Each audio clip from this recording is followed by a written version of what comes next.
కేంద్రంలో కాంగ్రెస్ అధికారంలో ఉంటేనే తాము ఇచ్చిన హామీలు నెరవేరుతాయన్న సీఎం రేవంత్ రెడ్డి కామెంట్స్ తెలంగాణలో కాకరేపుతున్నాయి.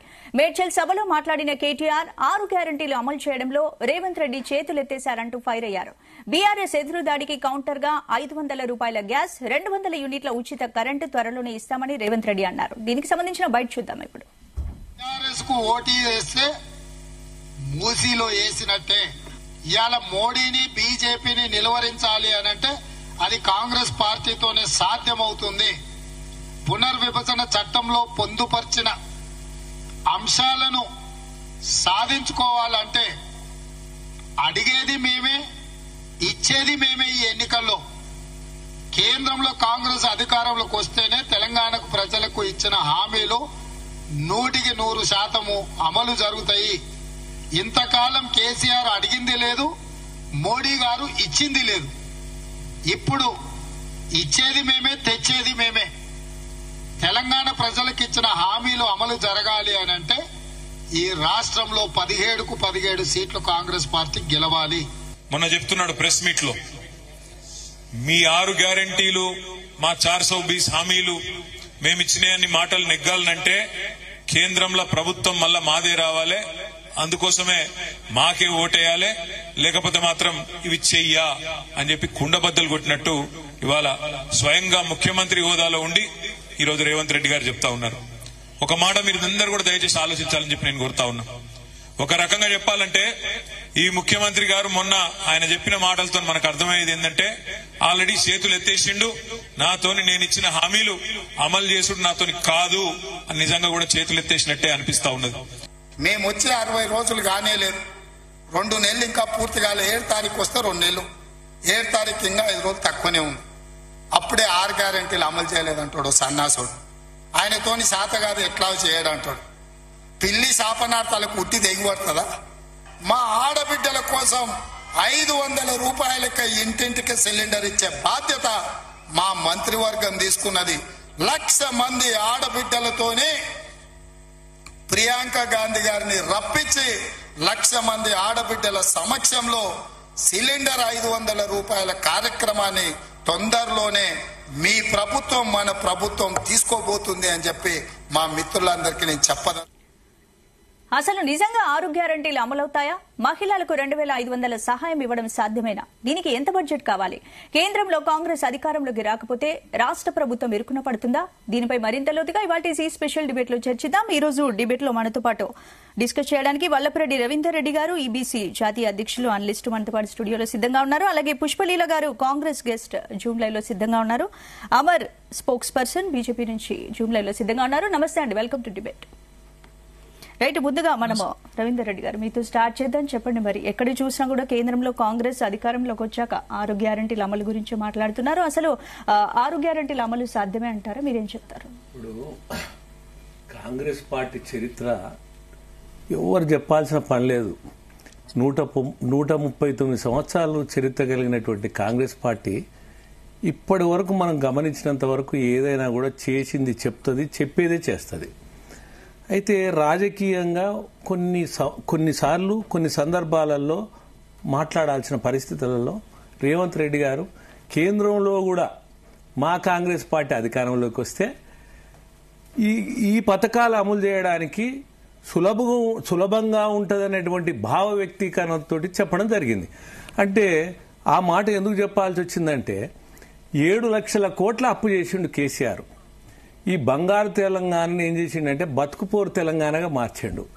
అప్పుల కుప్పగా మార్చినటువంటి ఈ తెలంగాణలో కేంద్రంలో పార్టీ అధికారంలోకి కాంగ్రెస్ పార్టీ వస్తే సునాయాసంగా ఈ పథకాలు అమలే కాదు, తర్వాత అనేక విధమైనటువంటి సహకారాలు, తర్వాత రాష్ట్ర విభజన సమయంలో ఏదైతే హామీలు ఇచ్చారో అవన్నీ కూడా నెరవేర్చుకోవచ్చు అనేటువంటి ఉద్దేశంతో రేవంత్ రెడ్డి గారు అన్న మాటలు. అయితే దాన్ని ఈ మన కేటీఆర్ ఏమంటాడంటే 420 అంటాడు. అసలు 420 కాదు, రేవంత్ రెడ్డి 420 కాదు, కేటీఆర్కు 420 కాదు. క్రిమినల్ మేజర్ యాక్ట్లా ఒకవేళ అమెండ్మెంట్ చేసి వీళ్ళకి 840 పెట్టాలి ఈ కేటీఆర్కు కేసీఆర్ మాటలకు. ఎందుకంటే నిండా 100 రోజులు కాలేదు. ఈ 100 డేస్లల్లా ఈ 6 గ్యారెంటీలు అమలు చేస్తామన్నారు. కాకపోతే ఒక 10 రోజులు ఎక్కువ తీసుకోవచ్చు, ఇంకో నెల కూడా ఎక్కువ తీసుకోవచ్చు. కానీ 6 గ్యారెంటీలు అమలే చేయడు. అసలు ఉట్టి డోకాబాజీగా మాట్లాడిండు. తర్వాత ఇతను ఒక చీటరు, ఓ 420 అనేటువంటి మాటలు మాట్లాడుతుండు. మీకు తెలియదా మేడం? డబుల్ బెడ్రూమ్ అన్నాడు, ఇచ్చిండా? తర్వాత దళితులకు 3 ఎకరాల భూమి అని ఇచ్చిండా? నిరుద్యోగ భృత్యాన్ని ఇచ్చిండా? తర్వాత దళిత బంధాన్ని ఇచ్చిండా? తర్వాత ఒక్క డిఎస్ అన్న పెట్టిండా? ఏది అమలు చేసిండు? ఏ వర్గాన్నన్నా సంతృప్తికరంగా ఉండే విధంగా పరిపాలన కొనసాగించిండా? అరే ఇవన్నీ శుష్క వాగ్దానాలు చెప్పి ఆచరణలు సాధ్యం కానివి ప్రజలల్లో భ్రమలు పెట్టి 10 సంవత్సరాలు నువ్వు తెలంగాణ మొత్తం దోచుకున్నావు, దాచుకున్నావు. అటువంటి వ్యక్తి నువ్వు మాట్లాడితే ఎట్లా? దాంట్లో నిజాయితీ ఉంటుంది, విలువలే ఉంటాయి. అసలు నీ అహంకారం కనపడుతుందాడ. ఎందుకంటే పదవి పోయింది, తట్టుకోలేకపోతున్నావు, నీకు నిద్ర పడతలేదు, నీకు మీ బాబుకు. అందుకొరకు అందులో భాగంగానే ఈ అవాకులు చెవాకులు 6 గ్యారెంటీలు అమలు చేయడం సాధ్యము. అది కాంగ్రెస్ పార్టీకి సుసాధ్యం. రేవంత్ రెడ్డి గారు మాట్లాడిన సందర్భం ఏంటంటే, కేంద్రంలో కూడా అధికారంలోకి వస్తే, అంటే ఇక్కడ మనకున్నటువంటి ఎంపీ స్థానాలు కూడా వస్తే మనం సాధించుకోవడం కాదు, మన ప్రభుత్వమే కేంద్రంలో ఉంటుంది, మనకు అనేక విధమైనటువంటి ప్రోత్సాహాలు ఉంటాయి అనేటువంటి ఉద్దేశంతో మాట్లాడినటువంటి మాటను దాన్ని వక్రీకరించి ఈ విధంగా మాట్లాడడం సబబు కాదనేది నేను తెలియజేస్తున్నాను. రైట్, అమర్ గారు మీరు చెప్పండి. ఇప్పుడు 6 గ్యారెంటీల అమలుకు సాధ్యమే అంటారా? మీరేం చెప్తారు దీని గురించి? ఇప్పుడు అందరికి నమస్కారం అండి. రేవంత్ రెడ్డి గారు చెప్పేది ఎట్లుందంటే, ఒక బ్లాక్ మెయిలర్ ఎట్లయితే బ్లాక్ మెయిల్ చేస్తాడో అట్లుంది. మీరు 17 సీట్లు ఆల్రెడీ మీకు 64 సీట్లు ఇచ్చిందే 6 గ్యారెంటీలు అమలు చేయడానికి నెంబర్ 1. నెంబర్ 2, ప్రజలను సురక్షితంగా ఉంచడానికి ఈ 4 కోట్ల తెలంగాణ ప్రజలను. అందుగురించే కదా మిమ్మల్ని ముఖ్యమంత్రి చేసింది, అట్లాగే 64 సీట్లు ఇచ్చింది. మీకు 35 సీట్లు 40 సీట్లు ఇవ్వలేదు కదా, మీరు ఏదో వాళ్ళతో వీళ్ళతో అడ్జస్ట్ చేయడానికి. సో చాలా స్పష్టంగా తెలంగాణ ప్రజలు ఏం చేశారంటే మీ చేతిలో అధికారం పెట్టారు. ఎందుకు? మీరు చెప్పిన వాగ్దానాలను. మీరు ఏం చెప్పారు వాగ్దానాలు? సరే ఇప్పుడంటే 100 రోజుల గురించి మాట్లాడుతున్నారు. ఎన్నికలకు ముందు రేవంత్ రెడ్డి గారు పదే అన్న విషయం ఏంది? కేసీఆర్ అవినీతిని బట్టబయలు చేస్తాము, కాళేశ్వరం ఏటీఎంలు బట్టబయలు చేస్తాము, సిబిఐ ఎంక్వైరీ వేస్తాము, సిట్ తో ఎంక్వైరీ వేస్తాము, సింగిల్ జడ్జ్ బెంచ్ తో ఎంక్వైరీ వేస్తాము అంత చెప్పిండు. ఈ ప్రగల్భాలు ఇవన్నీ ఏమైనాయి? ఉత్తర కుమార ప్రగల్భాలు అయినాయి కదా. ఇప్పుడు దాని గురించి మాట్లాడతలేదా? నెంబర్ 2, ఇప్పుడు ఆయన డిసెంబర్ 9వ తారీఖు రైతు భరోసా, అట్లాగే రైతులందరికీ రుణమాఫీ. మీరు కావాలంటే ఇప్పుడే పోయి లోన్ తీసుకోండి. ఒకవేళ 50,000 లోన్ తీసుకుంటే ఇంకో 1,50,000 యాడ్ చేసి 2 లక్షల వరకు లోన్ తీసుకోండి. రైతులందరికీ చెప్పిండు ఆయన ఓపెన్ కాల్ ఇచ్చిండు. ఏమని ఇచ్చాడు? 2 లక్షల వరకు మీరు ఎవరైనా లోన్ తీసుకోవచ్చు, దయచేసి తీసుకోండి. డిసెంబర్ 9వ తారీఖు నేను వచ్చి మీ అందరి రుణమాఫీ చేసేస్తా అని చెప్పిండు. అది ఎంతవరకు వచ్చింది? ఇప్పటి వరకు రుణమాఫీ మీద అసలు విధి విధానాలు ఏమైనా చెప్పారా? ఇప్పటి వరకు కనీసం మహాలక్ష్మి పథకంలో 2,500 రూపాయలు మహిళలకు ఇస్తా అని చెప్పారు. దాని మీద విధి విధానాలు చెప్పారా? సిలిండర్స్ 600 రూపాయలు 400 రూపాయలకే సిలిండర్ ఇస్తా అన్నారు. దాని మీద విధి విధానాలు చెప్పారా? అసలు ఎవరికి ఇస్తారు? అందరికి ఇస్తారా? ఓన్లీ కొంతమందికే ఇస్తారా? లేకుంటే కాంగ్రెస్ కార్యకర్తలకు ఇస్తారా? ఎవరికి ఇస్తారు? ఇది అసలు విధి విధానాలు చెప్పారా? ఫిబ్రవరి 1వ తారీఖు నోటిఫికేషన్ జారీ చేస్తా అని ఇంత పెద్ద లిస్టు ఆయన నోటిఫికేషన్ జాబ్ క్యాలెండర్ అని ఇచ్చిండు. దానిపైన ఇప్పటి వరకు కనీసం వాళ్ళ వైపు నుంచి ఒక్క సమాధానం కూడా లేదు. ఎందుకంటే ఇప్పుడు ఈ రోజు ఇంద్రవెల్లి సభలో మాట్లాడుతూ మీరు ఇందాక ఒక క్లిప్పింగ్ వేశారు. ఇంద్రవెల్లి సభలో మాట్లాడుతూ అసలు 100 రోజులే కానప్పుడే నన్ను ఇంత ఇబ్బంది పెడుతున్నారు వీళ్ళు అని. సార్, మేము ఇబ్బంది పెట్టడం కాదండి, ప్రజలకు ఒక ఆందోళన ఉంటుంది. ఎందుకంటే ఇప్పుడు 100 రోజులు అయ్యేంత వరకు వెయిట్ చేసి, అంటే 100 రోజులు మీరు గవర్నమెంట్ పరిపాలన సాగిస్తలేరా? మీరు 100 రోజుల తర్వాత అవి ఇంప్లిమెంట్ చేయండి, కానీ 100 రోజుల వరకు దాని యాక్షన్ ప్లాన్ చెప్పాలి కదా. మీరు కేసీఆర్ అవినీతి మీద మీ యాక్షన్ ప్లాన్ ఏంది? 6 గ్యారంటీల మీద మీ యాక్షన్ ప్లాన్ ఏంది? ఇదంతా ఒకెత్తు అయితే, ఇప్పుడు కేంద్ర ప్రభుత్వంలో మేము అధికారంలోకి వస్తేనే 6 గ్యారంటీలు అమలైతాయని ఏంటి బెదిరిస్తున్నాడా? తెలంగాణ ప్రజలను మీరు బెదిరిస్తున్నారా? భయపెడుతున్నారా? మీరు మాకు ఓట్లు వేయకుండా మీరు అందరినీ మేము ఒక్క గ్యారంటీ కూడా చేయమని అంటున్నారా? కొన్ని 17 సీట్లతో పోయి మీ అధికారంలో వేసేది ఏమన్నా? మీకున్న 50 సీట్లు 17 యాడ్ అయితే మీరు 67 అవుతాయి. 67తో మీరు అధికారంలోకి వస్తారా? ఏంది మాట్లాడేది? అది పద్ధతి ఉన్నదా ఆయన మాట్లాడే దానిలో? ఎవరైనా ఇప్పుడు ప్రజల దగ్గరికి వెళ్ళి అయ్యా బాబు ఓటేయండి అని అడుగుతారు, కానీ ప్రజలను బెదిరిస్తారండి? ఇది పచ్చి బ్లాక్ మెయిల్ రాజకీయాలు. ఇది 100% ఒక బ్లాక్ మెయిలర్ లాగా మాట్లాడుతున్నారు. Sorry to say this. ఎందుకంటే మనం ఒక ముఖ్యమంత్రి లాగా ఒక హుందాగా మాట్లాడే మాటనైతే కాదు. మీరు అందరూ మమ్మల్ని గెలిపియండి అనేది అర్థం ఉంది, అంతేగాని గెలిపియకుండా మేము మిమ్మల్ని అసలు ఏమి గ్యారంటీ చేయము, ఇదేం పద్ధతి అండి? సో రేవంత్ రెడ్డి గారు కానీ కాంగ్రెస్ పార్టీ కానీ అర్థం చేసుకోవాల్సిన ముఖ్యమైన విషయం ఏంటంటే, ప్రజలకు ఈ రోజు ఏదైతే వాగ్దానాలు ఇచ్చారో, వాళ్ళు వాగ్దానాలు చెప్పి ఈ రోజు 64 సీట్లు తెచ్చుకున్నారో, ఆ వాగ్దానాలన్నీ 100% అమలు చేయాల్సిందే. బ్రదర్ మీరు ఏమనుకోవద్దు కానీ అమలు చేయనని ఎవరైనా చెప్పిర్రా? సాధ్యం కాదని ఎవరైనా చెప్పిర్రా? లేకపోతే దాని మీద విధి విధానాలు ప్రభుత్వం రూపొందిస్తుంది కదా. ఇప్పుడు ఒకటేసారి అకస్మాత్తుగా జరగదు కదా. మిమ్మల్ని చేయమని చెప్తున్నామండి, మిమ్మల్ని చేయమని చెప్తున్నాం సార్, మిమ్మల్ని చేయొద్దని తప్పకుండా మేము చేసి తీరుతుంది కాంగ్రెస్ ప్రభుత్వం. కూడా మేము కోరుకునేది కూడా మీరు చేయండి అనే చెప్తున్నాము, కానీ చెయ్యను అనేది ఎవరు? రేవంత్ రెడ్డి గారు. ఏం చెప్తున్నాడు? మీరు మాకు ఓట్లు వేస్తేనే చేస్తామని కండిషన్. అంటే ఓట్లు వేయాలని, ఓట్లు వేస్తే ఒక షోరూమ్ లో 50% డిస్కౌంట్ అని రాసి పక్కన ఒక 3 స్టార్లు పెడతారు. కండిషన్ సప్లై అంటే ఏం కండిషన్ అంటే, వాడు అక్కడ చినిగిపోయిన పాయింట్లు షర్ట్లు మూలకు పడేస్తాడు, వీటికి మాత్రమే 50%, మిగతా అన్ని మాత్రం 10% కూడా డిస్కౌంట్ లేదని చెప్తారు. అట్లనా మీ కాంగ్రెస్ పార్టీ హామీ? అది దాన్ని మీరే చెప్పండి. కండిషన్ బ్రదర్ మిత్రమా ఏ రాజకీయ పార్టీ కూడా ఒక్కటి అర్థం చేసుకోవాలి మనం, ఏ రాజకీయ పార్టీ కూడా అధికారంలోకి రావాలని, అత్యధిక సీట్లు రావాలని దానికి ప్రజలను అప్పీల్ చేయడం జరుగుతుంది. అందులో భాగంగా కేంద్రంలో కూడా మనకు సీట్లు ఎక్కువ వస్తే, కేంద్రంలో మనం అధికారంలోకి వస్తే ఇంకా మనం ముందుకు పోవడానికి ఆస్కారం ఉంటుంది అనేటువంటి భావనతో చెప్పిన మాటలను మీరు కేసీఆర్ బ్లాక్ మెయిల్ మీకు తెలియదా బ్రదర్? మీరు ఇంకొకటి మాట్లాడుతున్నారు ఏంది, కేసీఆర్ అవినీతి మూలాలను ఎందుకు బయటికి తీస్తలేరని మాట్లాడుతున్నారు. ఇంతకాలం అధికారంలో ఉన్నటువంటి బీజేపీ మరి ఎందుకు ఉపేక్షించింది మీరు చెప్పండి. ఇప్పుడు మీరు మాట్లాడుతున్నారు, ఎందుకు ఉపేక్షించింది? ఆయన దాచుకుంటుంటే వీళ్ళు ఎందుకు దాపుకున్నారు? ఆయన అవినీతి పైన కేసు వేయాల్సింది ఎవరు? State government. ఆయన అవినీతి పైన కేసు వేయాల్సింది ఎవరు? State police. అందుకనే దాని మీద కూడా పరిశోధన జరుగుతుంది, పరిశీలన జరుగుతుంది, నిర్ధారణ కమిటీలు వేస్తున్నారు, అవన్నీ జరుగుతున్నాయి బ్రదర్. మనం అంత మాత్రాన 2022 ఆగస్టులో ఒక జీవో తీసుకురావడం సిబిఐకి. సార్ ఒక్క మాట నన్ను కంప్లీట్ చేయను, ఒకటే మాట. సమాధానం చెప్పొద్దా? ఒక్క నిమిషం. చెప్పండి. సిబిఐని జనరల్ కన్సెంట్ అంటే ఒక స్టేట్ లోకి సిబిఐ రావడానికి ఒక జనరల్ కన్సెంట్ స్టేట్స్ ఇస్తారు. దాన్ని రద్దు చేస్తూ ఒక జీవో ఇవ్వడం జరిగింది. దానిని రివర్స్ చేయండి అని రేవంత్ రెడ్డి గారికి కిషన్ రెడ్డి గారు ఒక లెటర్ రాశారు. దయచేసి అది చూడండి.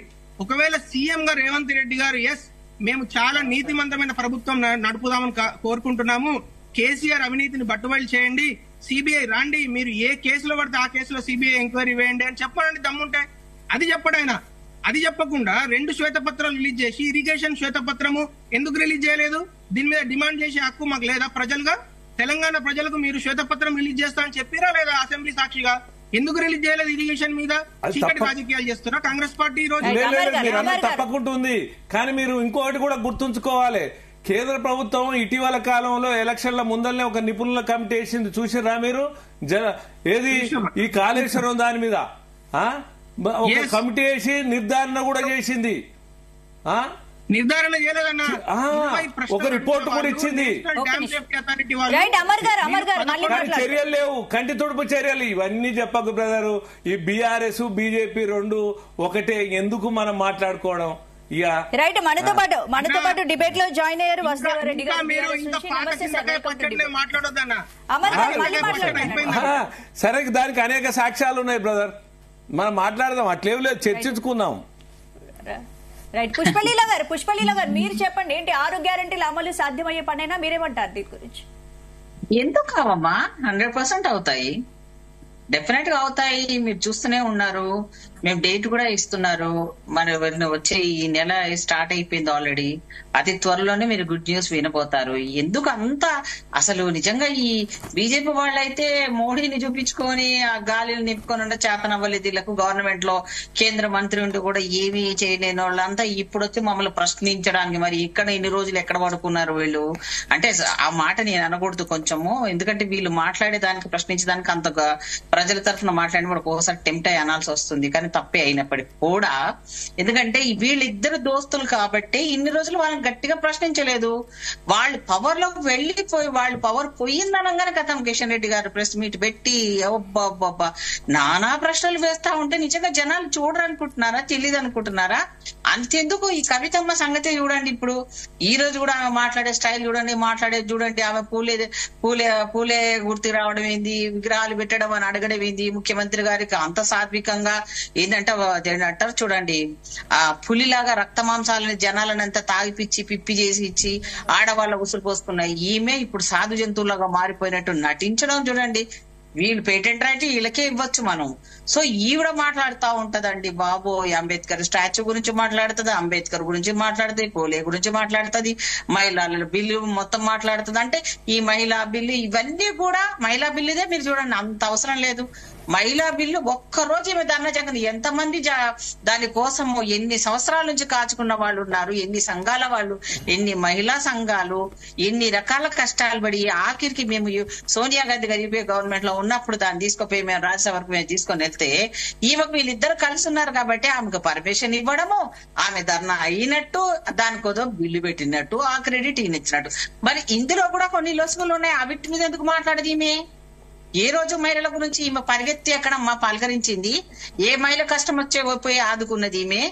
అసలు ఈమె ఈ అరెస్ట్ కాకపోవడానికే చాలా 100 కారణాలు 100 డౌట్లు మనకు వస్తూనే ఉన్నాయి.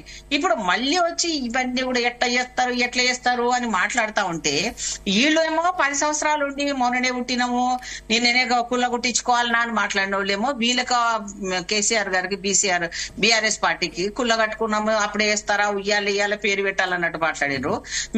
మేము ఇంకా మీరు అసలు పెద్ద చరిత్రహీనులంటే బీఆర్ఎస్ వాళ్ళు. ఎందుకు చెప్పనా ఇంతకు ముందు పవర్లు పోగొట్టుకున్న వాళ్ళు, పవర్ పోయిన వాళ్ళు, ఓడిపోయిన వాళ్ళు ఉన్నారు. కానీ ఎవరు కూడా ఇట్లా ఫైళ్లు దొంగతనాలు చేసిన దొంగలు ఎవరు లేరమ్మా.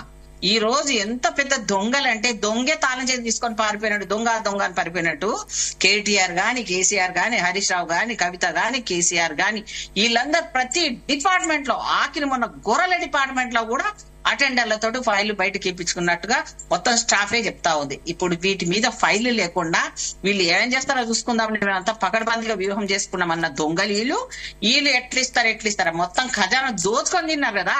ఇప్పుడు మల్లారెడ్డి లాంటి వాళ్ళు ధరణి అనే దాంట్లో కానివ్వండి, లేకపోతే రైతు బంధు విషయంలో కానీ కోట్లు లక్షలు తీసుకున్న 100 ఎకరాలు తీసుకున్న కేసీఆర్ కూడా చెంది ఉంటది. ఇప్పుడు అవన్నీ కక్కిస్తే పైసలకు అన్ని ప్రజలకు చెందాల్సిన ఎన్ని వేల కోట్లు వస్తాయమ్మా ఈ దొంగలు అన్ని తీసుకుంటే లాక్కుంటే వీళ్ళు చేసిన తప్పులేక అన్ని కూడా. సో ఇప్పుడు మేం చేయాల్సిన పనికి ఎప్పుడు ఇస్తాడు? మాట్లాడిండి అయినా పవర్ కోసం అనేది. మీరు పవర్ కోసం నానా గడ్డి తిని నీతి నియమాలు కూడా ఒక పార్టీ ఉండే అమ్మా వాజ్పేయి గారు ఉన్నప్పుడు. ఆ పార్టీకి ఒక వాల్యూస్ ఉంటుండే అద్వానీ గారు వాళ్ళు ఉన్నప్పుడు. ఇప్పుడు ఎక్కడమ్మా ఉంది చెప్పండి? వీళ్ళు బీజేపీ అనడం చెప్పుకోవడానికి అసలు లేదు. దీని పేరు మార్చుకుంటే బాగుంటది నా సలహా. ఎందుకంటే అది బీజేపీ ఒరిజినల్ బీజేపీ కానే కాదు, ఇది దోచుకునే బీజేపీ. ఎక్కడ రాజకీయంగా లబ్ధి పొందుతామో దాని కోసం మాట్లాడే బీజేపీ. ఇప్పుడు రాముడు అని మొన్నటి దాకా మీరు మార్చుకున్నట్ట మీరు కాంగ్రెస్ మేము ఆ రోజు కట్టనే ఉన్నాం. ఇప్పుడు కాంగ్రెస్ తీసుకెళ్లి కాంగ్రెస్ అయి పెట్టుకున్నట్ట వీళ్ళు మధ్యలో మాట్లాడితే నేను నిన్న ఒక్క నిమిషం కూడా మాట్లాడనియా. నా టాలెంట్ మీకు తెలుసు. నేనేమంటున్నంటే బీజేపీ అండ్ వీళ్ళు ఉండడానికి అమ్మా 100 ఎగ్జాంపుల్స్ వద్దు. రాజా సింగ్ మీద ఎందుకు మరి పోటీ పెట్టించుకోలేకపోయినారు? ఎంఐఎం వాళ్ళతో కూడా వీళ్ళు ఇంటర్నల్ గా ఎట్లున్నారు? అలాగే కవితను అరెస్ట్ చేయడంలో కూడా ఎందుకు జాప్యం చేస్తున్నారు?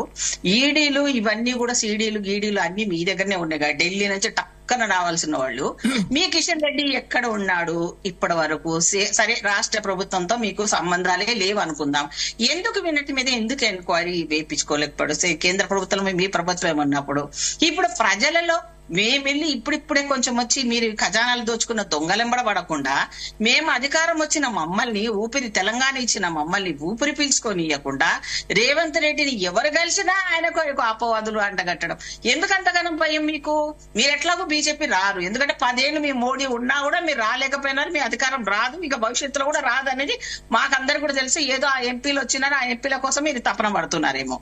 మేము తెలంగాణ ఏడమే కాదు, ఈ దేశాన్ని ఈ రోజు వరకు ప్రజల గురించి మాట్లాడినా, ప్రజలకు ఏదైనా చేసినా కూడా ఏదన్నా నిలిచి దీర్ఘకాలిక ప్రయోజనాలు ఆలోచించిన కాంగ్రెస్ పార్టీకి ఎప్పుడు కూడా ప్రజల హృదయాల్లో చోటు ఉంది. మీరు ఈ తెలంగాణలో ఎక్కడ సంపాదించుకున్నారో చెప్పండి మీరు. పుష్పలీల గారు మళ్ళీ ఏమంటానంటే, అందుకనే నేనేమంటానంటమ్మా, ముందు వీళ్ళ తప్పులని వీళ్ళని లోపలికి వెయ్యాలి. కొంత టైం టేకింగ్ ఉంది, మాకు ఆ ఫైల్ కూడా మిస్ అయిపోయినాయి. వాటిని ముందు తన్ని లోపలికి వేయించి ఎవడెవడ ఎక్కడెక్కడ తీసుకుపోయినాడో కెమెరాలు కూడా ఆఫ్ చేశారు, కరెంట్ కూడా ఆఫ్ చేసి ఫైల్ ఎత్తుకుపోయారు దొంగలు. అవన్నీ కూడా బయటికి వెళ్ళిన తర్వాత ఒక్కొక్కరిని మేము పనిష్మెంట్ ఇవ్వాల్సిన అవసరం లేదు.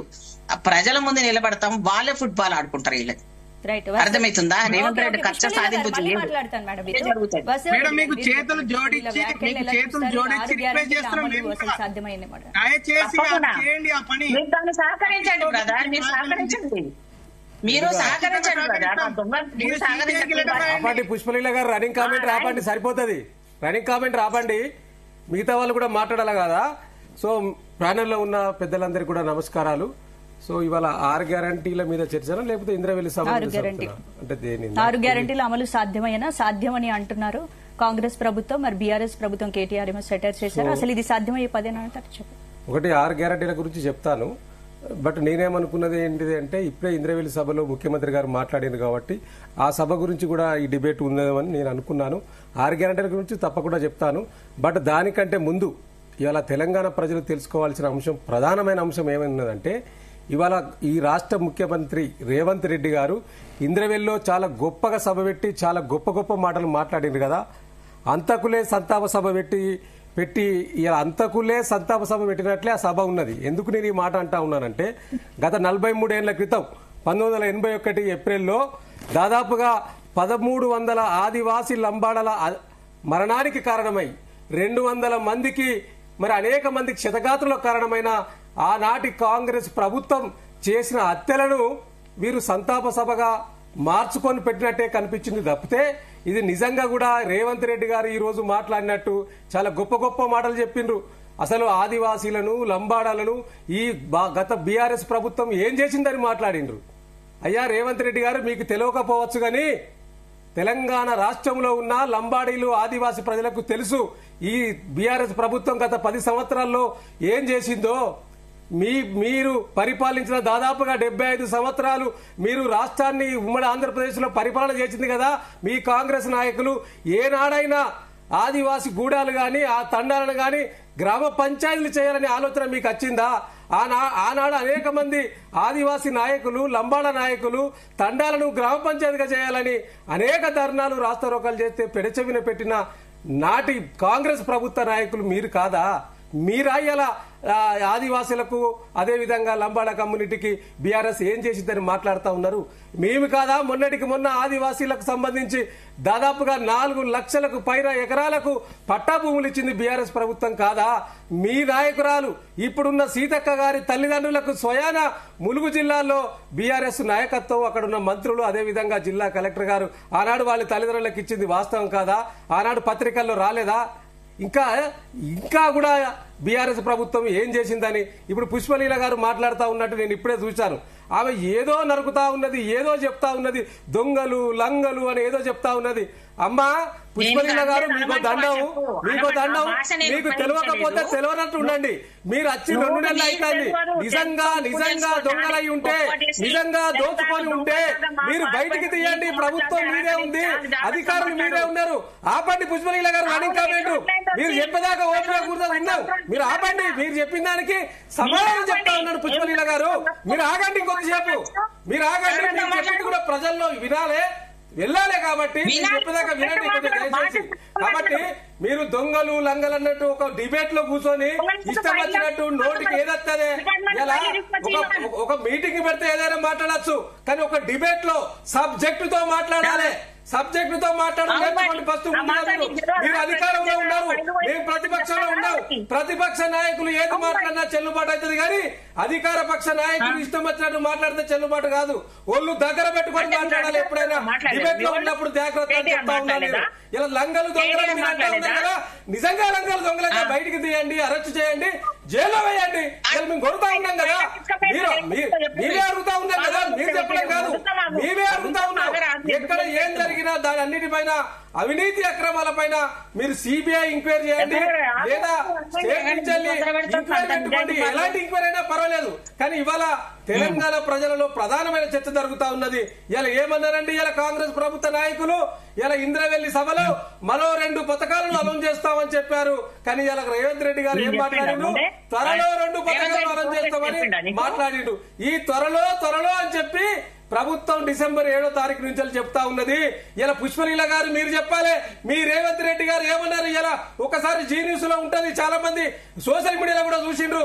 ఆనాడు ప్రభుత్వం ఏర్పడక ముందు ఎన్నికల్లో హామీలు ఇచ్చినప్పుడు మీరు మళ్ళీ రుణమాఫీ అవుతుంది, మీరు మళ్ళీ బ్యాంకులకు వెళ్లి 2 లక్షలు తెచ్చుకోండి, వచ్చిన వెంటనే రుణమాఫీ చేస్తామన్నారు.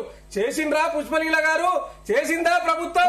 అదే విధంగా మీరు ఎన్నికల మేనిఫెస్టోలో జాబ్ క్యాలెండర్ ప్రకటించిన నిరుద్యోగుల గురించి ఫిబ్రవరి 1వ తారీఖు నాడు గ్రూప్ 1 ఎగ్జామ్ సంబంధించి నోటిఫికేషన్ ఇస్తామని చెప్పిన మీ పార్టీ ప్రభుత్వం ఇప్పటి వరకు ఎందుకు చర్యలు తీసుకోలేదో చెప్పగలుగుతారా నేను అడుగుతా ఉన్నాను. మీరు అమలు చేసిన గ్యారంటీలు ఏంటి పుష్పలీల గారు? ప్రజలకు తెలియదా? 6 గ్యారంటీలు కాదు, 6 గ్యారంటీల్లో 13 అంశాలు ఉన్నాయండి. ఒక్క నిమిషం, 6 గ్యారంటీల్లో 13 అంశాలున్నాయి. ఆ 13 అంశాలలో మీరు చేసిన 2, ఒకటి మహాలక్ష్మి స్కీమ్లో 3 ఉంటే అందులో ఒకటి బస్ ఫ్రీ ఇచ్చిండ్రు, దానికి డబ్బులు పెట్టిండ్రా? ఆర్టీసీకి ఒక కాగితం రాసి ఇచ్చిండ్రు. ఏమిచ్చిండ్రు? తెలంగాణ ప్రభుత్వం చెల్లిస్తుంది, మీరు ఆర్టీసీ ఫ్రీగా ఇవ్వండి అని ఒక కాగితం రాసి చెప్పిండ్రు ఆర్టీసీ ఎండీకి. అది 3 అంశాలలో ఆర్టీసీ ఫ్రీ ఒకటే 2500 అక్కడనే ఆగింది, గ్యాస్ బండ్ 500 రూపాయలు అక్కడనే ఆగింది. అదే విధంగా 2వ పథకం మీరు ఇచ్చిండ్రు, రాజు ఆరోగ్యశ్రీకి సంబంధించి 10 లక్షల రూపాయలు. దాంట్లో ఇంకొక స్కీమ్ కూడా ఉన్నది, చేయూత 4000 రూపాయలు ఇస్తామని చెప్పి. మరి దాన్ని ఎందుకు ఇస్తలేరు? అది ప్రజలకు చర్చించలేరా? గ్రామాలలో మాట్లాడితే ఒక్క నిమిషం అండి, మీరు చాలా సమయం ఇచ్చిండ్రు మాట్లాడిన దానికి. నేనేమంటున్నానంటే ఇప్పటికే 2 గ్యారెంటీలు కాంగ్రెస్ సక్సెస్ఫుల్ గా అమలు చేసింది. 2 గ్యారెంటీలు కాదండి మేడం, మీరు కూడా తెలుసుకోవాల్సింది ఏంటి? 2 గ్యారెంటీలు కాదు, 6 గ్యారెంటీల్లో 13 స్కీములు ఉన్నాయి. 2 గ్యారెంటీల్లో 5 స్కీములు ఉన్నాయి. 5 స్కీములలో అమలు చేసిన 2 మహాలక్ష్మి స్కీమ్ లో 3 ఉన్నాయి. దాంట్లో బస్ప్రా స్కీమ్ మాత్రం ఇచ్చిండ్రు, ఇంకా 2 2 ఉన్నాయి, 1 ఇచ్చిండ్రు. మీరు ఏం చేసిండ్రు అంటే ప్రజలను మభ్యపెట్టి అబద్ధాలు చెప్పి ప్రజలను మీరు అధికారంలోకి వచ్చిండ్రు. నిజం నిలకడగా తెలుస్తుంది పుష్పలీల గారు, నిజం నిలకడగా తెలుస్తుంది. తొందరపడాల్సిన పని లేదు, తప్పకుండా ప్రజలు అన్ని గమనిస్తా ఉన్నారు. ప్రభుత్వం వచ్చిన నాటి నుండి ఈ 50 రోజులలో ఏమేమి కార్యక్రమాలు చేసింది, ఏమేమి ఎట్లా మాట్లాడుతూ ఉన్నదని కూడా ప్రజలు గమనిస్తా ఉన్నారు. నిజంగా ముఖ్యమంత్రి గారు స్పీచ్ చూస్తే ఒక అహంకార పూరితంగా మాట్లాడుతూ ఉన్నారు. ఒక అహంకార పూరితంగా నాయకుడు ఒక ప్రభుత్వ ముఖ్యమంత్రి హోదాలో ఉండి మాట్లాడడం సరికాదనేది ఈ యొక్క జీన్యూస్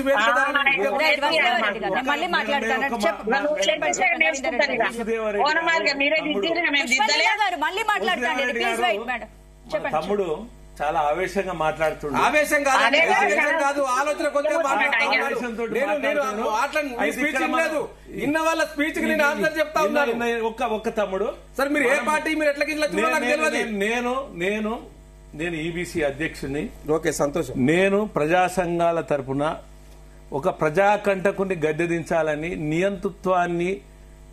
నియంతృత్వాన్ని అరికట్టాలన్నటువంటి ప్రజాస్వామ్యాన్ని పరిరక్షించాలన్నటువంటి లక్ష్యంతో పనిచేసే వ్యక్తిని. అయితే ఇక్కడ మన సహోదరుడు చెప్పినట్టు ఏమన్నాడు, లంబాడీస్ కానీ ఆదివాసులు కానీ మీరు ఒక్కటే చెప్పండి, 12% నేను అధికారంలోకి రాగానే రిజర్వేషన్లు ఇస్తా అన్నాడు. మనం సబ్జెక్టే మాట్లాడుకుందాం. ఎవరు ఆదివాసులకు ఒక్క నిమిషం, నువ్వు మాట్లాడినావు బ్రదర్, నేనేం మాట్లాడలేదు. అయితే 12% రిజర్వేషన్లు ఇస్తాడు, ఇచ్చిండా? కానీ ఏం చేసిండు, ఆదివాసులకు లంబాడీల మధ్య చిచ్చు పెట్టిండు, పెద్ద భేష ఏది ఒకరి మధ్య ఒకరికి విద్వేషాలు సృష్టించిండు. నెంబర్ 1.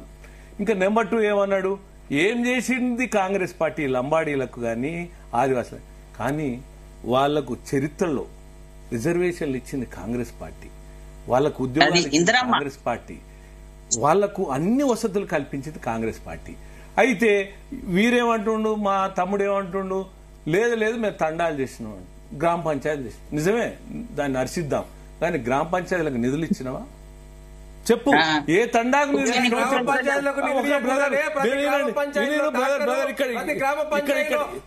ఇక్కడ సబ్జెక్ట్ మాట్లాడదాం బ్రదర్. ఇక్కడ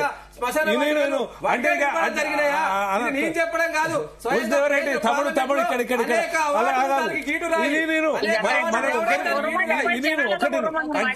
గ్రామ పంచాయతీల అభివృద్ధి అంటే హరిత శ్మశాన వాటికల అభివృద్ధి, హరితారం అంటే అంటే గ్రామాన్ని అభివృద్ధి చేయడం.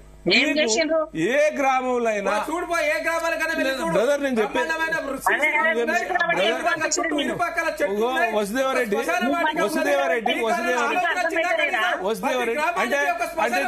అంటే శ్మశాన వాటిక అంటే అంటే తమ్ముడు ఇగో మనం ఇప్పుడు తమ్ముడు నేను ఒకరిని నేను మాట్లాడుతున్నప్పుడు నువ్వు మాట్లాడుతున్నావు. ఇక్కడ ఉన్న సోదరునికి ఇప్పుడు మీరు అర్థం చేసుకోవాలి. ఇప్పుడు మన సబ్జెక్ట్ స్వయంగా పార్లమెంటులో ఇప్పుడు మీరు మాట్లాడినప్పుడు నేను సపోర్ట్ చేయకుండా మీరు మాట్లాడి అంటే మీ ఎన్ని చాలని ఎట్లా తమ్ముడు ఈ వేదిక ద్వారా డిమాండ్ చేస్తాను, ఏ గ్రామాన్ని ఆ గ్రామానికి అభివృద్ధి జరగకుంటే దేనికంటే దానికి సిద్ధం. ఈ వేదిక ద్వారా ఛాలెంజ్ చేస్తాం, మీరే గ్రామాన్ని సెలెక్ట్ చేసుకోండి, ఆ గ్రామానికి వెళ్ళి చూద్దాం అభివృద్ధి అయిందా కాదా తెలుస్తుంది. తెలిస్తే ఎందుకు పంపించిందంటే మీకు మాకు తేడా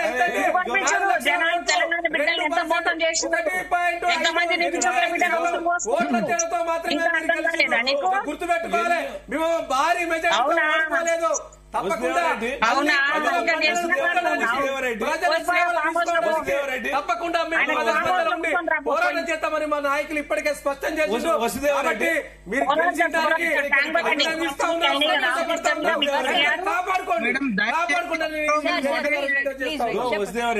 చెప్పండి మీరు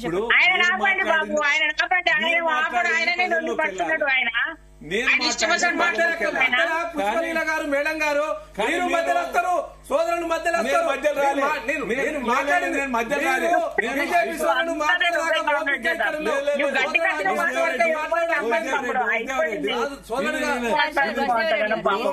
మీరు మాట్లాడినంత సేపు నేను విన్నా. చెప్పండి.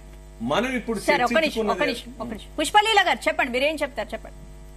ఇప్పుడు కాదమ్మా, తమ్ముడు మాట్లాడిన దాంట్లో ఆవేశం ఎక్కువ ఉంది, అంత ఆవేశం అవసరం లేదు. ప్రజలు ఒక మ్యాండేటరీ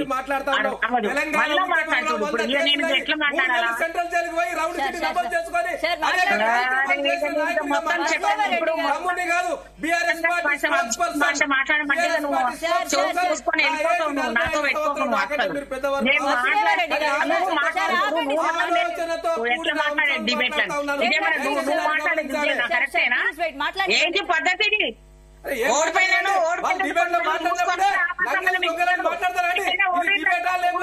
రాజకీయ వేదిక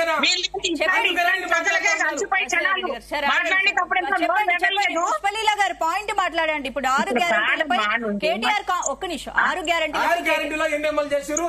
నేను చెప్పింది రెండు అంశాలలో మేడం మాట్లాడినప్పుడు నేను ఊరుకుంటా, నేను మాట్లాడినప్పుడు మేడం ఎవరైనా సబ్జెక్టు జనంలోకి వెళ్ళిపోదాం. సబ్జెక్ట్ మాట్లాడు, నేను అడిగిన దానికి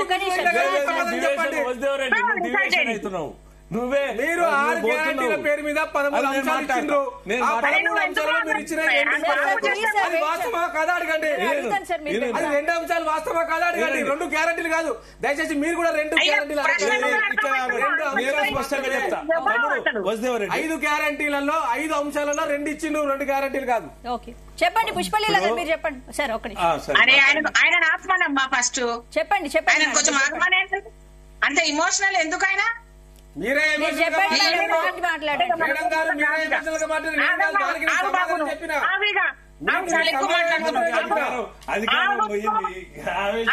అధికారం కాదండి, అధికారం శాసనం కాదు. మేడం, పాయింట్ మాట్లాడండి మేడం. పుష్పలీల గారు, పుష్పలీల గారు, మీరు పాయింట్ మాట్లాడండి. సంవత్సరాలు పోరాటం చేసి తెలంగాణ రాష్ట్రాన్ని తీసుకెళ్లిన చరిత్ర కేసీఆర్ గారికి ఉన్నది, టీఆర్ఎస్ పార్టీకి ఉన్నది. వాటి అధికారం శాసనం కాదు. అధికారం కోసం మీరు మాట్లాడే వాళ్ళకి కాదు. మీరు అబద్ధాలు ప్రజల్లోకి తీసుకెళ్లగలిగారు కాబట్టి అధికారంలోకి రాగలిగినరు. మీరు అమలు చేయండి అనే మేము చెప్తా ఉన్నాం. మేడం పుష్పలీల గారు చెప్పండి. మేడం, కాంగ్రెస్ అసలు ఆయన నాపమ్మా, ఫస్ట్ ఆయన మాట్లాడకమను. కేంద్రంలో కాంగ్రెస్ అధికారంలో ఉంటేనే 6 గ్యారెంటీల అమలు సాధ్యమని అంటున్నారు. మరి సీఎం రేవంత్ వ్యాఖ్యల్ని ఏమనుకోవాలి, ఎలా చూడాలి? దాని ఆ పాయింట్ మాట్లాడండి. కాదు తల్లి, ఇప్పుడు నోటిఫికేషన్ రాబోతోంది, రైట్? ఇప్పుడు ఆయన ఎందుకు కొరేండు? ఇప్పటిదాకా కొరుతున్నాడు ఎందుకు? ఆయన కూడా పార్లమెంట్ ఎలక్షన్ లోన మాకు సీట్లు వస్తాయి, మేము ఢిల్లీలో వస్తాము, ఈడెట్లాగో అయిపోయింది, ఇక అదొకటి బితికింది, సావు తప్పి లొట్టపోయినట్టుంది, ఇక అద పార్లమెంట్ ఎలక్షన్ అని వాళ్ళు మాట్లాడుతున్నారు. ఎవరైనా మాట్లాడేటప్పుడు ఆయన ఒక సీఎం గా ఒక అప్పీల్ చేసిండు. ఆయనకెందుకు బాధ అవుతుంది? ప్రజల ఇష్టమమ్మా, వేస్తే వేస్తారు, లేకపోతే లేదు. నీకెందుకంత బాధ అవుతుంది? నాకు అర్థమైతలేదు. అంతకన్నా ఎందుకు కోరుతున్నారు? నాకు అర్థమైతలేదు. ఇప్పుడు మీరు ఏం చేసింది? జనాలు 6 గ్యారంటీల గురించి 2 ఇచ్చిర్రు, ఇంకా 4 ఎప్పుడు ఇస్తావు? మిమ్మల్ని అడిగి మేము డిసైడ్ చేసినాం మా మేనిఫెస్టో. ప్రజలకు ఏది అవసరం అన్నది మేము కూర్చొని మా పార్టీ, మా అధిష్టానము, మా సోనియమ్మ తెలంగాణ వచ్చిన తర్వాత ఇంత నష్టపోయిన తర్వాత దీనికి ఇట్లా చేయకూడదు, అలవకానివి చేయకూడదు, మనం కొన్ని మాత్రమే చేద్దాము, తర్వాత మనం ఎట్లా సెట్ అవుతుంటే అట్లా. ఎందుకంటే వీళ్ళంతా మనం చాలా రకాలుగా ఆర్థికంగా సంక్షోభం చేసి పడేసింది కాబట్టి ఆ రకంగా మనం దాన్ని కంట్రోల్ చేసుకొని చేద్దాము అంటున్నాం. దానికి ఇంకెప్పుడు అని మాట్లాడిన వాళ్ళకు మనం సమాధానం చెప్పాల్సిన అవసరం లేదు. నేను ప్రజలకు చెప్పవలసింది అప్పీల్ చేసుకుంటున్నాము. అమ్మా, ఇది ఇప్పుడు జనవరి అయిపోయి ఫిబ్రవరి 2వ తారీఖు తల్లి. ఫిబ్రవరి ఎండింగ్ వరకు కూడా సీఎం గారే 2-3 సార్లు చెప్పారు, మీకు ప్రెస్ కావాలంటే కటింగ్స్ తీసుకోండి మీరు. సో డెఫినెట్ గా ఇంకో 2 హామీలు మళ్ళీ ప్రకటిస్తారు. జనాలకి ఏది అవసరం ఉందో, ఏది బాధపడుతున్నారో, ఏ ఆడబిడ్డలు బాధపడకూడదు, ఎవరు కష్టాలు పడకూడదని కేంద్ర ప్రభుత్వం ఇప్పటికి కూడా చూడండి, సిలిండర్ ధరలు పెరిగినా సరే మేము దాన్ని భరించుకొని మేము ఇస్తామని మా హామీని మేము ప్రకటించిన దాని ప్రకారంగా మేము పనిచేస్తామని చెప్తున్నాం. సో డెఫినెట్ గా చేస్తాం తల్లి. చేయకుండా అయితే మమ్మల్ని ఏమి ఎత్తుకోరుగా తల మీద పెట్టుకుంటారా? వాళ్ళకి నచ్చినవన్నీ చేస్తేనే కదా రేపు పొద్దున మన పార్లమెంట్ ఎలక్షన్స్. కేంద్రంలో కాంగ్రెస్ అధికారంలో ఉంటేనే 6 గ్యారెంటీలు అమలుకు సాధ్యమని రేవంత్ రెడ్డి అన్నారు. ఈ వ్యాఖ్యలకు మీరు ఏం సమాధానం చెప్తారు? మీకు అర్థమైందంటే ఇప్పుడు ఏం చేయలేదమ్మా, ఇంకా బాగుంటది. ఇప్పుడు మాకు అపోజిషన్ పార్టీ మోడీ కదమ్మా. ఇప్పుడు వీళ్ళే పోయి కరెంట్ విషయంలో పోయి ముఖ్యమంత్రి కూడా వెళ్ళేసి ఎప్పుడు కూడా ఫసల్ బీమా పథకాన్ని వీళ్ళు ప్రవేశపెట్టిన పథకాన్ని మోడీ ప్రవేశపెట్టిందని మా కిషన్ రెడ్డి గారు ఇక్కడ రైట్. అమర్ గారు మీరు చెప్పండి.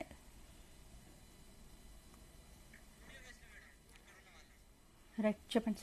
ఇప్పుడు మేడం చెప్పినట్టు మీరు అడిగింది ఏంటంటే కేంద్రంలో అధికారంలోకి వస్తేనే ఈ అమలైతే అని రేవంత్ రెడ్డి గారు చెప్తా ఉన్నారు. అంటే అర్థమైపోయింది కదా, కేంద్రంలో అధికారంలోకి వచ్చేది లేదు, ఇక్కడ ఇది అమలు అయ్యేది లేదనేది ప్రజలు బ్రహ్మాండంగా చర్చ పెట్టుకుంటా ఉన్నారండి.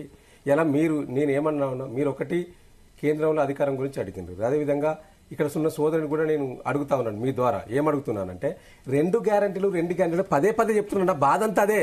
2 గ్యారంటీలు కాదు బాబోయ్, మీరు ఇచ్చినాయి అందులో 5 అంశాలు ఉన్నాయి, అందులో ఇచ్చినాయి 2 అంశాలనే నేను అంటున్నాను. నేను కాదు, ప్రజలు చర్చించుకుంటా ఉన్నారు 2 అంశాలని. మళ్ళీ 2 గ్యారంటీలు ఎక్కడి, మళ్ళీ 2 గ్యారంటీలు మళ్ళీ అమలు చేస్తామంటున్నారు. అందులో 2 గ్యారంటీలు కూడా కాదండి, అందులో 2 అంశాలు 1 అంశం చేస్తారు కావచ్చు. ఇలా కాంగ్రెస్ ప్రభుత్వానికి అమలు చేసే అవకాశం కనిపిస్తలేదు. ప్రజలలో ఈ పార్లమెంట్ ఎన్నికల్లో ఏదో చెప్పి బయటపడాలి, ఓట్లు దండుకోవాలి. గతంలో కూడా గట్టే అబద్దాలు ఆడి ప్రజల ఓట్లు దండుకొని అధికారంలోకి వచ్చిండ్రు.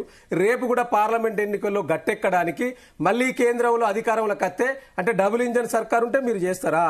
మరి గతంలో మిగతా రాష్ట్రాల్లో ఇప్పుడు మేము అదే కదా కర్ణాటకలో మొత్తుకున్నది, మేము అదే కదా, కర్ణాటకలో అమలు అయితే లేదు బాబోయ్ అని ప్రజలను మేము అడిగితే మమ్మల్ని నమ్మలేదు, నమ్మి వాళ్ళకు ఓటేసిండ్రు. ఇప్పుడు వాళ్ళు ఏమంటున్నారు ప్రజలంటే, అరే మీరు నమ్మి అనవసరంగా ఓటేసినాం, ఇప్పుడు అనవసరంగా కేసీఆర్ ముఖ్యమంత్రి అయితే బాగుండు, మాకు రైతు బంధు వచ్చేది, ఇప్పటి వరకు రైతు బంధు రాలేదంటారు. నాకు 3 ఎకరాలు ఉన్నదండి, నా పేరు మీద 3 ఎకరాలు ఉన్నది, ఇప్పటి వరకు రైతు బంధు వల్లేదండి. 1 ఎకరా ఉన్నోళ్ళకి పడ్డది, 2 ఎకరాలు ఉన్నోళ్ళకి పడ్డది రైతు బంధు. 3 ఎకరాల పైన ఉన్నోళ్ళకి ఇప్పటి వరకు రాలేదు, వస్తుంది కావచ్చు, ఇంకో 10-15 రోజులలో పడుతుందని అంటా ఉన్నారు అధికారులు. అంటే 7,500 కోట్లు ఎన్నికల ముందు రెడీ పెట్టిండు రైతు బంధు కోసం కేసీఆర్ గారు. ఆనాడు ఎన్నికలు ఉన్నాయని చెప్పి ఆపేసిండ్రు వీళ్ళు. మరి దాన్ని యాజ్టీగా రిలీజ్ చేయకుండా దశల వారిగా రిలీజ్ చేయడం ఏందో అంతర్యం ఏందో మాకు అర్థమైతే. ఇంకొకటి అంటా ఉన్నారు, మాకు ఇలా పైసలు లేకుండా చేసిర్రు, పైసలు లేకుండా. ఇది లంక బిందెలు ఉన్నా, మీకు లంక బిందెలు ఉంటే దోసుకొని తింటారా? ఇలా ఒక ప్రభుత్వాన్ని నడిపే నాయకునికి ఏముండాలండి? విజ్ఞతతో ఆలోచన చేసి ఎట్లా మనం ఒక వనరులను సేకరించుకోవాలి, ఎట్లా ముందుకెళ్లాలని ఒక ఆలోచన చేసే దిశగా మరి ముఖ్యమంత్రి గారి ఆలోచన ఉన్నట్టు కనిపిస్తలేదండి. కాబట్టి వాళ్ళు 6 గ్యారంటీలు ఇది అసలు అమలు అయ్యే అవకాశం కనిపిస్తలేదు. అమలు చేయాలని మేము ఏమంటున్నామంటే, మీరు ఈ వేదిక ద్వారా జీ న్యూస్ ద్వారా నేను చాలా ఓపిక్గా నిమ్మలంగా చెప్తా ఉన్నాను. మీరు 6 గ్యారంటీలో 13 అంశాలు ఇచ్చిండ్రు. ఆ 13 అంశాలను డేట్లు మీరే చెప్పిండ్రు, మేము చెప్పలేదు. రేవంత్ రెడ్డి గారే డేట్ చెప్పిండు. ప్రతి కాడ ఎన్నికల సభలు పెడితే, అమ్మా మీకు పెన్షన్ వస్తుందా, ఎంత వస్తుంది, 2,000, మేము వస్తే 4,000 రూపాయలు వస్తుంది, మేము వచ్చిన తెల్లారి నుంచి వెళ్ళే గ్యారంటీగా ఇస్తామని చెప్పింది ఎవరండి? రేవంత్ రెడ్డి గారు కదా. మరి ఎందుకు ఇస్తలేవు అని మేము అడుగుతున్నాం. తప్ప అండి అది? ఎందుకు ఇస్తలేవు అని అడుగుతున్నాం. మీరే డేట్లు చెప్పింది మీరే. ఫిబ్రవరి 1వ తారీఖు నాడు మొత్తం జాబితాలను ప్రకటిస్తాం, అందులో గ్రూప్ 1 ఎగ్జామ్ నోటిఫికేషన్ ఇస్తామని చెప్పారు. వారు మేనిఫెస్టోలో ఉన్నది, నిన్న మొన్న సోషల్ మీడియా తిరిగి చూపించండి ఒకసారి. అది ఎందుకు ఇయ్యలేదు అని అడుగుతున్నాం. దాంట్లో తప్ప అండి? అంటే మేము ఇస్తాం, మేము ఇప్పుడు ఇస్తారో అని అడుగుతున్నాం. మీరు చెప్పిన డేట్లనే మేము అడుగుతున్నాం తప్పితే వేరే అడుగుతలేము అనేది పుష్పలీల గారు, ఇక్కడ ఉన్న సోదరుడు, ప్రజలు కూడా గమనిస్తున్నారు. వాటిని మాత్రమే ప్రశ్నిస్తా ఉన్నాం, వేరే దాన్ని ప్రశ్నిస్తలేమండి. రైట్. రవీందర్ రెడ్డి గారు మీరు చెప్పండి. ఇప్పుడు కాంగ్రెస్ హామీలను అడ్డగోలు హామీలని కేటీఆర్ అంటున్నారు. మరి ఇప్పుడు ఏంటి అడ్డగోలు హామీలు అనుకోవచ్చా? కాంగ్రెస్ హామీలు ఎలా అమలు అవుతాయో చూస్తామని కూడా కేటీఆర్ అంటున్నారు. మీరేమంటారు? సహోదరుడు చెప్పినట్టు అంశాలు 2, చెప్పింది 13 అంశాలు వాస్తవం. 13 కాదు, ఏదైనా రాజకీయ పార్టీకి ఇచ్చిన హామీలు అనేవి ఒక బైబిలు, ఒక భగవద్గీత అనేటువంటి దాని మీద ప్రజలు భావిస్తారు, రాజకీయ పార్టీలు కూడా భావించాల్సినటువంటి అవసరం ఉంది.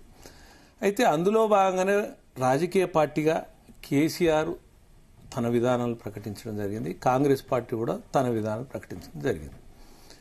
ఇప్పుడు ప్రభుత్వం వచ్చి నిన్న 2 నెలలు కాలేదు, అయినప్పటికి కూడా 2 అంశాలను తమ్ముడు అన్నట్టు 2 అంశాలనే పరిష్కరించిందని అనుకుందాం మనం. ఇంకా పరిష్కరించాల్సినవి 11 అంశాలు ఉన్నాయి. 11 కాదు, మేనిఫెస్టోలో చాలా ఉన్నాయి. ప్రతి ఒక్కటి కూడా ప్రభుత్వం తన బడ్జెట్ను, తన యొక్క రాబడిని ఇవన్నీ అంచనా వేసుకొని విధి విధానాలు రూపొందించడం జరుగుతుంది. 6 గ్యారెంటీల అమలుకు 90,000 కోట్లు ఖర్చు అవసరం అంటున్నారు. అయితే ఇక్కడ జరిగింది ఏంటంటే, ఇది తెలంగాణ బంగారు తెలంగాణ అన్నది మిగులు తెలంగాణ అన్నటువంటి తెలంగాణ అప్పుల తెలంగాణగా మారిన తర్వాత అప్పులు కూడా పుట్టేటువంటి పరిస్థితికి ఆ వైనానికి నెట్టిండు కేసీఆర్. ఈరోజు 60 సంవత్సరాల ఉమ్మడి రాష్ట్రంలో 69,000 కోట్ల అప్పులుంటే ఒక్క నిండా 9.5 సంవత్సరాల 7 లక్షల కోట్లు అప్పు చేసిండు కేసీఆర్. ఈ 7 లక్షల కోట్లు అప్పు చేసిన తర్వాత వీరేమంటారంటే, మీరు కేసీఆర్ అప్పులు చేసిండు, అది మీకు ఇది ముందు తెలియదా అంటే, ముందు తెలిసినా తెలియకున్నా ప్రభుత్వంలో ఉన్నటువంటి రాబడి చెప్పాల్సిందే, ప్రభుత్వంలో ఉన్నటువంటి లోటు చెప్పాల్సిందే. కాబట్టి అది ప్రజల ముందు ఉంచడం జరిగింది. అయితే సహోదరుడు ఏమంటాడంటే, రేవంత్ రెడ్డి మాటలు ఉట్టుట్టి మాటలు, కట్టుకథలు అంటాడు. రేవంత్ రెడ్డి మాటలు ఉట్టుట్టి మాటలు కావు, కట్టుకథలు కావు. కాంగ్రెస్ పార్టీ, నేను ఇప్పుడు చెప్తున్నా, ఇంతకుముందు చెప్పినా, ఎప్పుడు చెప్పినా కాంగ్రెస్ పార్టీ చెప్పింది చేసి తీరుతుంది, దాంట్లో సందేహం లేదు. ఇప్పుడు 10 సంవత్సరాలల్లా మీరు అనేక హామీలు ఇచ్చారు, 10 సంవత్సరాల అవకాశం తీసుకున్నారు, ఏ హామీలను కూడా మీరు ఫుల్ఫిల్ చేయలేకపోయారు. అటువంటిది నిండా 2 నెలలు కాకముందే అది చేయలేదు ఇది చేయలేదు మీరు అడగడం తప్పలేదు, కానీ అంటే టైం కావాలి కదా.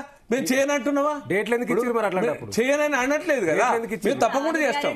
అమలు సాధ్యం కావాలంటే 90,000 కోట్ల 90,000 బడ్జెట్ లో ఇది సాధ్యమా అని అడుగుతున్నా. 100% సాధ్యమైంది. అంటే దానికి సమయం తీసుకుంటది, వనరులు సమకూర్చుకోవడం జరుగుతుంది. నేను అందుకనే నేను ఈ వేదిక ద్వారా నేను కూడా జీనిస్ ద్వారా ఏమంటున్నట్టే, ఏదైతే లూటీ చేసిండ్రో అనేక అవకతవకలు కానీ అక్రమాలు కానీ ఆ లూటీ చేసిన సొమ్మును కూడా రాబట్టమంటున్నా. నేను రేవంత్ రెడ్డి ముఖ్యమంత్రి గారికి కూడా నేను అదే అప్పీల్ చేస్తున్నా ఈ వేదిక ద్వారా. అది రికవరీ చేసి ప్రభుత్వ సొమ్మును కాపాడి ప్రజల సొమ్మును ప్రభుత్వ ఖజానాలు నింపమంటున్నా. నెంబర్ 1. సహోదరుడు ఏమంటుండు, వాటి మీద అది తిన్నాడు కేసీఆర్ అన్నాడు, ఇది తిన్నాడు, అక్కడ దోపిడీ అన్నాడు. అయితే దాని మీద మనం అనుకున్నంత శరవేగం కాదు. దాని మీద కమిటీలు వేస్తారు, దానికి ఒక ప్రణాళికలు ఉంటాయి, దానికి ఒక ఆలోచనలతోటి పోవాల్సినటువంటి. ఉట్టిగానే కేసీఆర్ తిన్నాడు అని తీసుకుపోయి జైలు వేస్తారా? అది పద్ధత. కాబట్టి దాని టైం వచ్చినప్పుడు తప్పకుండా ఎవరి మీద ఎలాంటి చర్యలు ఉండాలో అలాంటి చర్యలు ఉండాల్సిందే, చర్యలు తీసుకొని కూడా తీర్తదని నేను కాంగ్రెస్ పార్టీ ఈ సందర్భంగా మనవి చేస్తున్నా. ఇంకా అన్ని వర్గాలను మోసం చేసింది కేసీఆర్, ప్రజాకంటకుడుగా తయారైంది కేసీఆర్.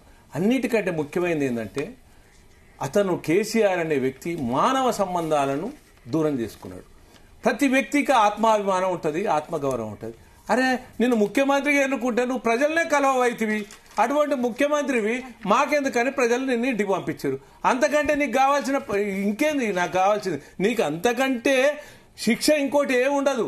రేపు రేవంత్ రెడ్డి అయినా ఇంకెవరు ముఖ్యమంత్రి అయినా ఏ కాంగ్రెస్ పార్టీ అయినా ఇంకో పార్టీ అయినా ప్రజాభిష్టం మేరకు నడుచుకోకపోతే దానికి పర్యవసనం ఏ రాజకీయ పార్టీ అయినా అనుభవించి తీరాలి. కేంద్రంలో కాంగ్రెస్ ప్రభుత్వం అధికారంలోకి వస్తేనే అమలుకు సాధ్యం 6 గ్యారంటీలని రేవంత్ రెడ్డి అన్న వ్యాఖ్యలు విన్నాం కదా. మరి ఏంటి ఇప్పుడు కేంద్రంలో కాంగ్రెస్ అధికారంలోకి రాకపోతే రాష్ట్ర ప్రభుత్వం ఇరుకున పడే మేడం, కేంద్రంలో కాంగ్రెస్ పార్టీ అధికారంలోకి వస్తే 7 లక్షల కోట్లు అప్పులు చేసింది కాబట్టి ఈ అప్పులకు కాంగ్రెసే అధికారంలో ఉంటే ఇంకా ఉసులుబాటు ఉంటుందని, తర్వాత ఇవ్వాల్సినటువంటి స్కీములు ఇంప్లిమెంటేషన్ కూడా ప్రభుత్వ సహకారం అందుతుంది అనేటువంటి భావనతోటి కేంద్రంలో అధికారం రావాలి, ఇక్కడ రాష్ట్రంలో కాంగ్రెస్ పార్టీ ఉంది, కేంద్రంలో కూడా మేమే అధికారంలో రావాలనేటువంటి విషయంలో ప్రజలకు అప్పీల్ మాత్రమే గాని దాన్ని వక్రీకరించి అధికారంలోకి వస్తేనే అమలు చేస్తాం, లేకపోతే చెయ్యది కాంగ్రెస్ పార్టీ అని నెపం పెట్టి బూచి చూపించి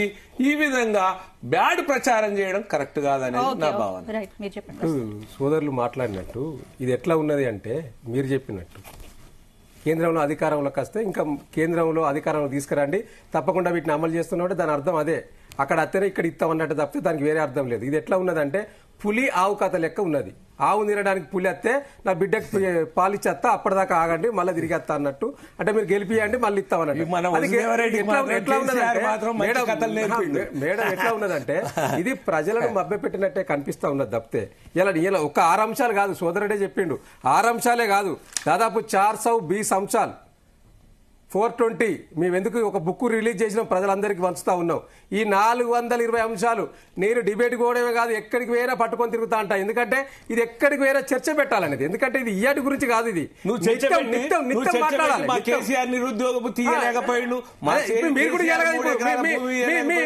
ఉప ముఖ్యమంత్రి గారు బట్టి విక్రమార్క గారు అసెంబ్లీలో ఏమన్నారంటే మేము నిరుద్యోగ వృత్తి హామీ అయ్యలేదు, మేము నిరుద్యోగ వృత్తి హామీ అయ్యలేదు అన్నారు.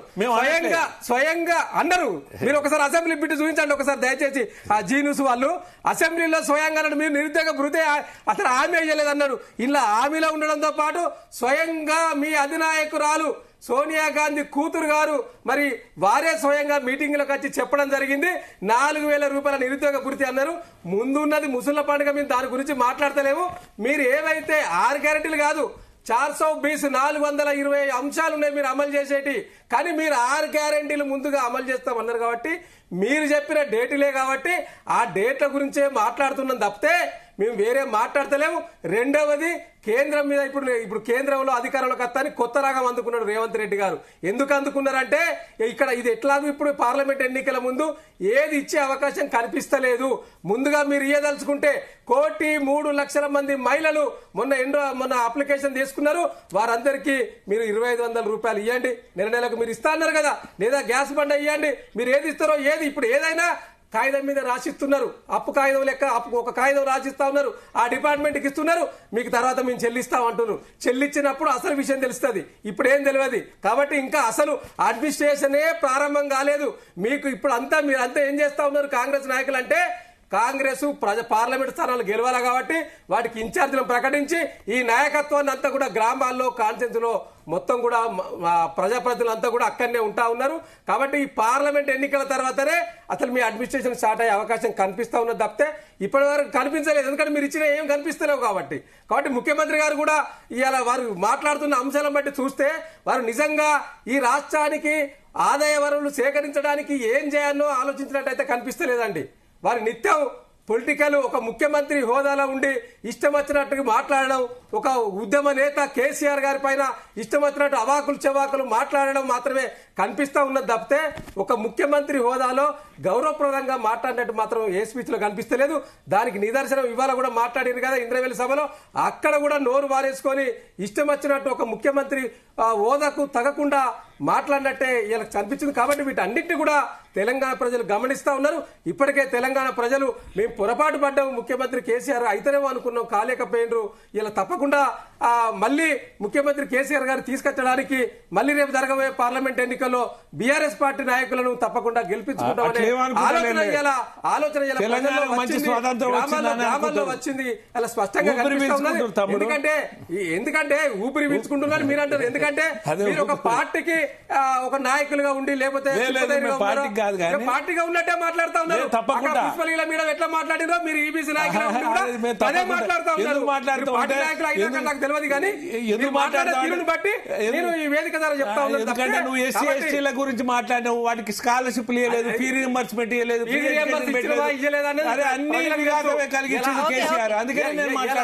ఈ సిస్టమ్ లో 85% పైన ఎస్సీ ఎస్టీ బీసీ మైనార్టీలు ఉన్నారు. ఆ మైనార్టీల సంక్షేమ దిశగా మేము వెళ్ళినాం. మీరు ఈబీసీ నాయకులకు ఉండవచ్చు, ఈబీసీ నాయకత్వాన్ని కూడా తప్పకుండా తెలంగాణ రాష్ట్ర ప్రభుత్వం చేయవలసింది చేసింది, కొన్ని చేయలేదు, వాళ్ళకు కూడా చేయలేదు. Not only EBC SC ST బీసీలకు కూడా ఎస్టీ బీసీలకు చేసినాం కాబట్టి ఇలా వారంతా కూడా మొదలు పడతా ఉన్నారు. కొంత మేము ఎమ్మెల్యేని ఓడిపోయాలనుకున్నాం కానీ ముఖ్యమంత్రిని ఓడిపోయాలని అనుకోలేదని చాలా సందర్భంలో మా రివ్యూలో కూడా వారు చెప్పిన సందర్భంలో చూస్తా ఉన్నది. కాబట్టి మేడం మీ జ్యూన్యూస్ వేదిక ద్వారా, మీ జ్యూన్యూస్ ఈ యొక్క ఛానల్ ద్వారా ప్రజలకు నేను విజ్ఞప్తి చేయాల్సింది ఏంటి అంటే, ఈ యొక్క 50 రోజులలో చేస్తారన్న అంశాలు ఏది చేయలేదు. ముఖ్యమంత్రి గారి ప్రసంగాన్ని దయచేసి మీరు పరిశీలించండి. వారు ఎప్పుడు మాట్లాడినా రాజకీయ అంశాలు మాట్లాడి, ముఖ్యమంత్రి గారు ప్రమాణ స్వీకారం చేస్తారు, ఎక్కడో మన ప్రగతి భవన్ దగ్గరట గేట్లు కూలగొడుతున్నారట. ఆ గేట్లు పెట్టిందే వాళ్ళు, అంటే ప్రజలు అప్పుడు కూడా మాట్లాడుకున్నారు. ఆ గేట్లు కూలగొడితే ఏమొచ్చింది, ఇప్పుడు రోజు ఎంత ఇబ్బంది పడుతుంది. ఇప్పుడు అక్కడ ముఖ్యమంత్రి ఉంటే తెలిసేది. అక్కడ బట్టి విక్రమార్కకు సీతక్కకి ఇచ్చిండు, ఈయన పోయి ఇంటికాడు ఉంటుండు. అక్కడ ముఖ్యమంత్రి ఉంటే గేటు పెట్టొద్దనే తెలిసిపోయేది. అక్కడ లేడు కాబట్టి ఇక ఏర్పడతలేదు. కాబట్టి కూడా ప్రజలు చివరగా చెప్పాల్సింది ఏంటంటే, ఇలా 6 గ్యారంటీల పేరిట అదే విధంగా ఈ 420 అంశాలు ఏదైతే ప్రజలకు హామీ ఇచ్చిండ్రో వాటన్నిటి కూడా మభ్యపెట్టి ఇలా ప్రజల దగ్గర ఓట్లు దండుకున్నారు. మళ్లీ మభ్యపెట్టడానికి కేంద్రంలో కాంగ్రెస్ అధికారంలోకి వస్తేనే ఇవన్నీ అమలైతే అని చెప్తా ఉన్నారు. కాబట్టి ఇవన్నీ మభ్యపెట్టడానికి చెప్తున్న అంశాలు తప్పితే నిజంగా చిత్తశుద్ధి కాంగ్రెస్ ప్రభుత్వంలో లేదు. ఇది మాటల పేర కాలయాపన చేస్తూ గడువు పొంచి రాగానే ఎన్నికల కూడా వచ్చిందని చెప్పడానికి తప్పితే దీంట్లో వేరే అంశం లేదనేది ఇలా ప్రజలకు కూడా తెలిసిపోయింది. దీన్ని మళ్ళీ ఒకసారి రివైజ్ చేసుకుంటే రేపు భవిష్యత్తులో పార్లమెంట్ ఎన్నికల్లో ఎవరి వైపు ఉండాలనేది ప్రజలు కూడా ఆలోచిస్తారు. కాబట్టి ఆ దిశగా ఆలోచన చేయాలని ప్రజలు కూడా నేను విజ్ఞప్తి చేస్తాను. రైట్ రవీందర్ గారు, మీరు చెప్పండి చివరిగా. ఇప్పుడు రేవంత్ చేసిన వ్యాఖ్యలు బ్లాక్ మెయిల్ రాజకీయాలు అంటూ వస్తున్న విమర్శల గురించి మీరేం చెప్తారు? అది అసందర్భమైనటువంటి ఎందుకంటే అది వక్రీకరించడం తప్ప రాజకీయంగా కొన్ని మాటలు ఎత్తుగడలతోటి, ఎందుకంటే అధికారము కేంద్రంలో కూడా రావాలి అనేటువంటి ఆలోచనతో మాట్లాడింది. కానీ దాన్ని ఏదో తీసుకొని ఈ బీఆర్ఎస్ వాళ్ళు మాట్లాడడం, బీజేపీ వాళ్ళు మాట్లాడడం అది నమ్మదగ్గ అంశం కాదు. కాకపోతే సహోదరుడు అన్నట్టు ఏదైతే కాంగ్రెస్ పార్టీ ప్రకటించిందో ఆ హామీలు అమలు చేయడం మీకుంది, మాకుంది, ప్రజలందరికీ ఉంది, అడిగే హక్కు ఉంది, పోరాటం చేసే హక్కు ఉంది. కానీ కాంగ్రెస్ పార్టీ అమలు చేస్తుంది, కొంత టైం తీసుకుంటుంది. కానీ అంత మాత్రాన చేయలేదంటే 10 ఏళ్ళు మనం అధికారంలోకి ఉండి నువ్వు పీల్చుకునే గాలి కూడా స్వేచ్ఛ చేయనటువంటి నీ ప్రభుత్వము, మీ కేసీఆర్ అట్లా నువ్వు 420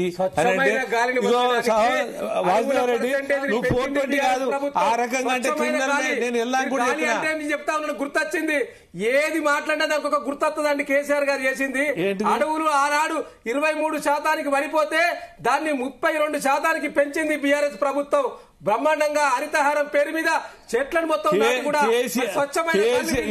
కేసీఆర్ ఏ పథకం చేసినా దాని వెనక దోపిడి ఉంది, ఇక మీరు ఏం చెప్పినా దాని వెనక దోపిడి ఉంది. మీరు పెట్టండి, ప్రజల ముందు అదే పెడతారు. అందుకనే ప్రజలు తీర్పిచ్చారు, అందుకనే ప్రజలు ఆలోచించే తీర్పిచ్చారు. హైదరాబాద్ ప్రాంతాన్ని బ్రహ్మాండంగా అభివృద్ధి చేసినాం కాబట్టి మీకు ఒక్క సీట్ రాలేదు కాంగ్రెస్ పార్టీకి. వేరే పార్టీ కూడా ఒక సీట్ రాలేదు. ఎందుకు రాలేదండి? అభివృద్ధి వాళ్ళ కళ్ళ ముందర కనబడ్డది కాబట్టి.